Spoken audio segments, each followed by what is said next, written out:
You're listening to If Shoes Could Talk, a podcast brought to you by the Middle School Shoe Club of East Jordan, Michigan. Dream big, set goals, work hard, and give back.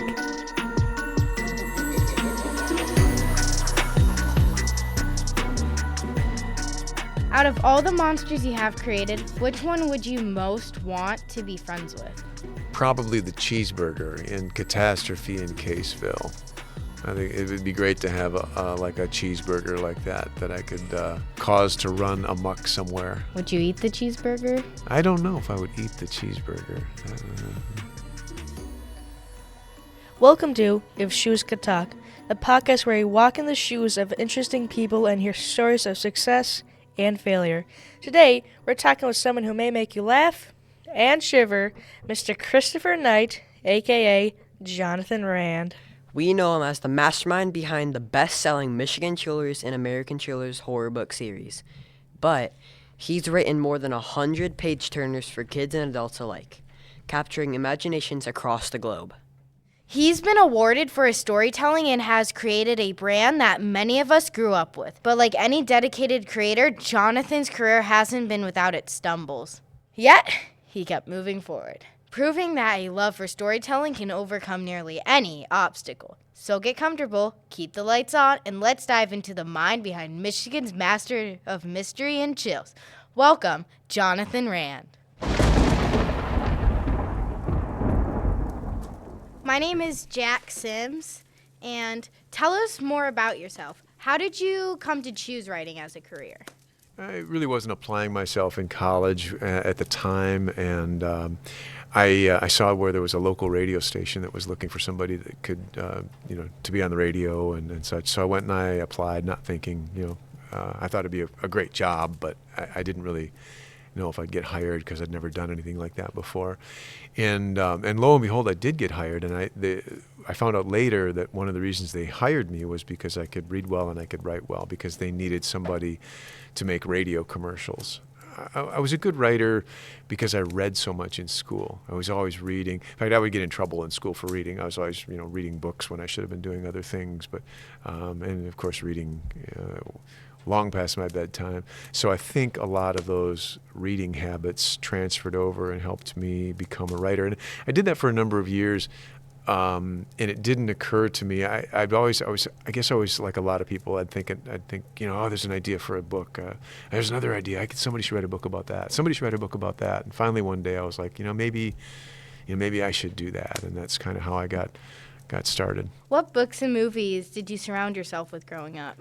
Mostly, especially when I was growing up, in elementary school, it was always something of like a thriller nature or a horror nature. It was always like ghost stories, werewolf stories, anything of a haunted house type story. Adventure stories. I read a book between my 4th and 5th grade year called My Side of the Mountain by Gene Craighead George. And that was another eye-opening book, because at that point, I'd been reading that book. I was fly fishing on the Au Sable, and I would take that book with me whenever I wasn't catching fish, and sometimes it was quite often. So I'd sit on the banks of the river and I would read this book. And at one point, I remember sitting at this place. We called it the Pines because there was just these gigantic red pines that tower up into the sky. And I would read I was reading about Sam Gribley, the main character, and how he was in this snowstorm, living by himself, literally in a tree. And at one time when I was reading this, I remember because it was like August or it was summertime, it was really, really hot. And I thought, it's crazy how here I am in northern Michigan in this hot summer day, sweating. I'm reading this book and I really feel cold. I really feel like what's happening to Sam Gribley is happening to me. And it was at that time that it really occurred to me that when I am reading a book, I'm not sitting there looking at pages and ink and words and letters. I mean, I'm really experiencing it. So wait, you reading the thriller books, did that give you like an idea for your Michigan Chillers? Exactly. Yeah, you're right. Actually, I was working on my second novel and it was called Ferocity, and it was an adult novel, kind of a science fiction horror type story about a giant fish. It's a muskellunge, which is a big game fish, and they grow very, very quite large. But the one in my book grew to 12 feet long, and it eats people. So yeah, I mean, it's basically like a freshwater Jaws. Well, the fictitious, it takes place in Mullet Lake, which is actually the lake where I live. But I wrote about a fictitious town. The fictitious town I wrote was called Courville, Courville.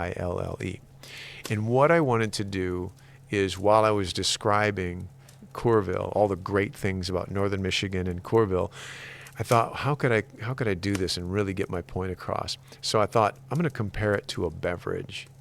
So if you took all of the clean water and fresh air and beautiful forest land of Michigan, and northern Michigan in particular, and you put it into a bottle and you sold it, what would you call it? Well, I came up with all these lists of different, titles, and one of them, the one that I used in the book, was called a Courville Cooler. But one of those names that I came up with was a Michigan Chiller. And I remembered, and I told my wife, and I said, Michigan Chiller, doesn't that sound like a series of books? And she's like, yeah. And we started brainstorming different ideas. That's where it came from, the whole seed of that. If I had not written that second novel for adults, there probably wouldn't be a Michigan Chiller series. Yeah. Hi, I'm Zayden. Something we like to ask everyone on the show is, have you ever had an epic fail in your career? An epic fail? No. Many epic fails? Yes. Yeah. We could sit here all night. And in fact, it's one of the things that I've come to terms with it years ago, because really, in order to succeed, you have to fail. It's really all a matter of how you handle those failures. How did you recover from those failures? I would like to say that that every time I fell down, I immediately picked myself up and brushed myself off and just got diligent and made it happen. But it doesn't always work that way. Sometimes, it takes some time to kind of process the failure, whatever the failure is. And then I think sometimes, you feel sorry for yourself, and you get tired of that. I mean, it gets old, and you think, okay, I'm not going to let this get me. I'm going to find another way. I'm going to figure this out. This way didn't work. I thought this was a really great idea. It's not panning out the way I want it. I'm going to either try again, or I'm going to abandon it and go to something different. And, Thomas, and I think it was Thomas Edison, he said, I never really failed at anything. I just found 1,000 ways not to make a light bulb. And, that's a good quote about what it means to succeed, because in order to succeed, you ultimately have to fail. What do you think stops people from achieving their goals? Fear of failure, fear of, just afraid of not achieving their success, a fear of the perception of what others might think. Oh, he failed or she failed, and I think fear is the big thing that stops people. And with that, what is some good advice for setting goals? Good advice for setting goals: set them. really set them. I mean, plan. If you want to achieve something, you need to plan it. The books that I write, I've written 140 some. I lost count now. Every single book, for the most part, I would say, is planned out. And I look at the end of the book first. I get this idea. Okay, East Jordan. I'm going to write a story called "The Evil Jugglers of East Jordan." And all right, what is it about? Well, we know it's going to be about evil jugglers. Where did they come from? What do they do? Who's the main character? How does this affect the main character? And then, before I even write anything, I start thinking about what's the outcome. How does the main character and his or her friends defeat this terrible antagonist? And I focus on that ending, and then I work back and kind of figure out how I want to plan that and plot the story.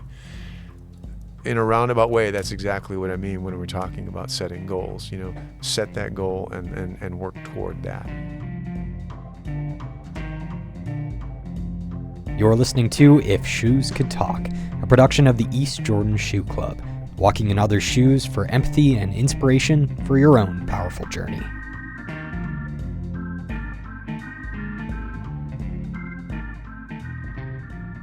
Hi, it's Zayden again. If all of the monsters you created got into a fight, which one would come out on top? Ooh, that's another good question. I created some beastly creatures.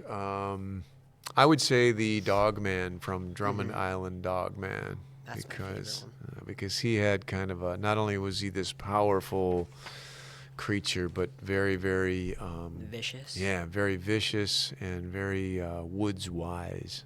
My name's Peter, and what is your personal favorite Michigan or American children's book? Personal favorite. All right, difficult question because I like each one for different reasons. Some of them just kind of flowed together easier. Some of them are just like Drummond Island Dogman.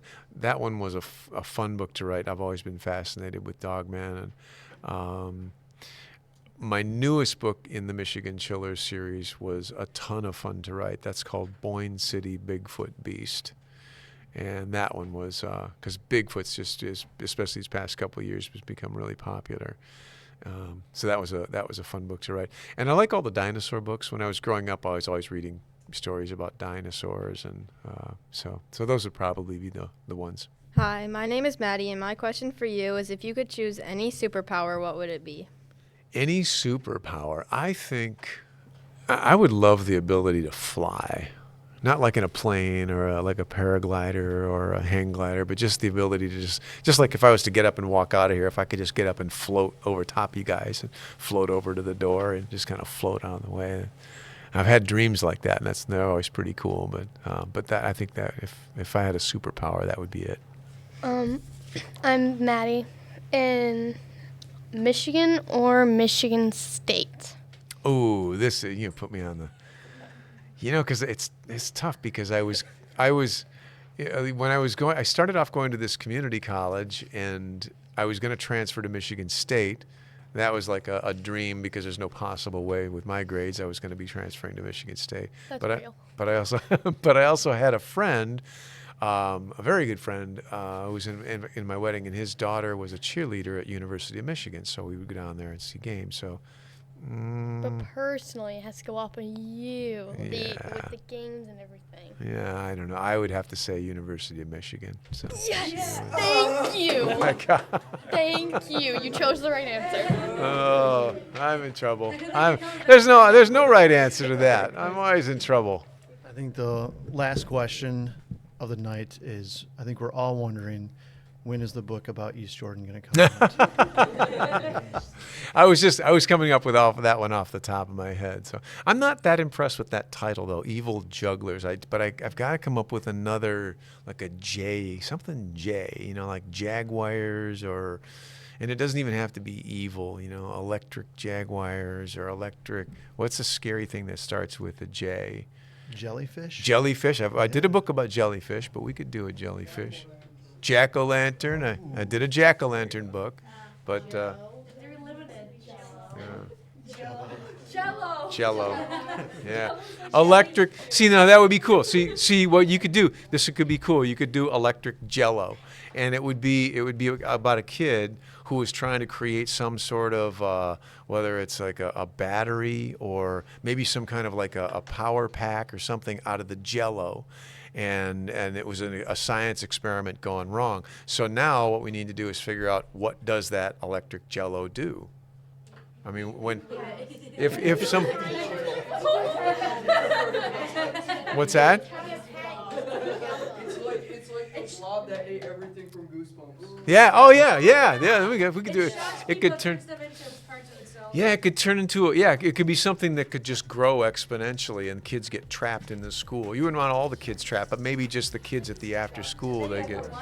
get trapped there. Yeah, exactly. And then, good point. See, because then you have to figure out, say, before you even start writing the book, okay, we've got this Jell-O that kind of comes alive.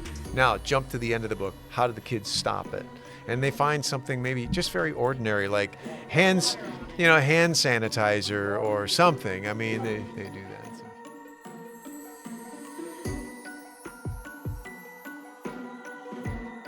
A huge thank you to Johnathan Rand for joining us today and sharing his incredible journey. Your stories, dedication, and openness is truly inspiring. You've shown us exactly what it means to dream big, set meaningful goals, and put in the hard work to make those dreams come alive. Thank you, Mr. Rand. You're welcome. You can follow these students' work at shoeclub.org and keep up to date on Facebook and Instagram. They're at EJ Shoe Club. Thanks for listening.